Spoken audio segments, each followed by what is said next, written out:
sometimes I see people that are so angry, and I just don't understand, and how to handle them or what to do, or sometimes even with my own anger. Well, fortunately, there's books on it, and there's ability to change that. But astrology has a lot to say about that. The planet Mars is the planet of aggression. And if you have it in a fire sign, you're going to have a lot of reactivity, but you're going to be able to manage it. In my own Yes, chart. if you have Mars in Aries, Leo, and Sagittarius, which are the three fire signs, you can probably manage it more easily than the other signs. And one of the things in astrology is that sometimes planets, you're born between the time you are in the womb and you have your first breath. And when that first breath comes, those 10 planets, and some people think there's more, that's fine. I don't use that because it's not necessary. When those 10 planets come, they make a mandala or a pattern. And some people have Mars retrograde, which means they're born not to know how to deal with their anger. And they want to please people or they repress it. And repression leads to illness, as we know. So that's one example. Then we also know that we have water signs and they're feeling and they want to help you and they don't want to conflict with you. And then you have air, and air is overthinking. And those people often don't know how to go beyond their aggression. And then, of course, we have the earth people. And the earth people are better off because they're really practical, they're down to earth, they're realistic. So that's the beginning of knowing if you're going to have that problem. The other thing we know from psychology is that your family of origin is going to give you either a good start or not.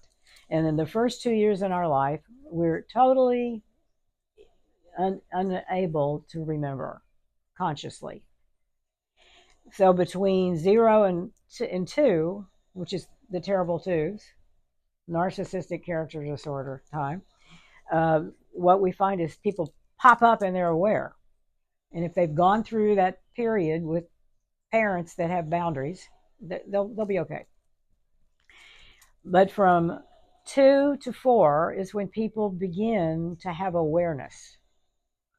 And again, a lot of what happens in the family of origin creates the structure of aggression or anger or being able to or being able to deal with it. Yeah. And so that's part of it. And then we have between 4 and 6, most people are aware enough that they can go to school. And then all things, every cell in your body changes every 7 years. So we turn 7 and we start over. So conflict resolution, in my experience, is something that everybody can learn because I read every book and took every class. And if you're angry, the minute you get angry, you're supposed to be aware of it yourself. And you need to say, I'm angry. I need to make an appointment with that person within the next 24 hours to have 5 minutes for myself, 5 minutes for them, 5 minutes again, and then we don't talk about it again. You can always make another appointment. So that way you don't have gunny sacking your grievance and dropping the bomb over Tokyo, because that's what people do. And one of the things that is interesting to me, if you do it right away, it's fresh, and then you can fix it. It's almost like developing a skill. Yes, it is a skill. It is. Yes. Deal with it. Yes, and instead of waiting, because I don't want to hurt their feelings, or maybe I'm wrong, or maybe they won't do it again. So that's how you help me with your therapy side, and you help me see my challenges from the astrological chart of maybe what you started with. What I started with and what gets in the way. And how to adapt how to express that anger and how to deal with it. Yes. And so any of us can do that. And it takes a little bit of gutsiness to say, I'm going to do this.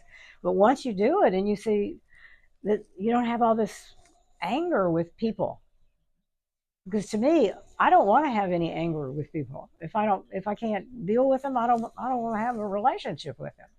But sometimes you can't avoid that. So you just have to say to yourself, do your best. Yeah. And so anger is the number one thing that makes people sick, whether you're overdoing it or underdoing it. I had a chiropractor for 20 years who taught me that. And he said, if you want to be happy, healthy, and live a long life, you cannot be angry. And one of the things we know with couples, when couples have anger energy, we know they're attached, and so they can be fixed. Anytime you have a couple that's not talking to each other and they don't care about each other anymore, good luck. It's over. We have people in my field that have written books about that. If you're ignoring the person, guess what? You don't care anymore. So anger, I think, is really a good thing to know about, because it's an alert. If you're angry with somebody, something needs to change. Yeah, when I've been in touch with my anger, I feel like I've become more alive. Yes, that's exactly right, because you're not repressing it. You're expressing it, and you're expressing it to yourself so that you can do something about it. So I think this is a great thing, and if anybody wants to learn more about it, Nan Hall Linke, you can .com. I will help you, because I took every class there was, because I didn't want to be an angry person and get sick and die.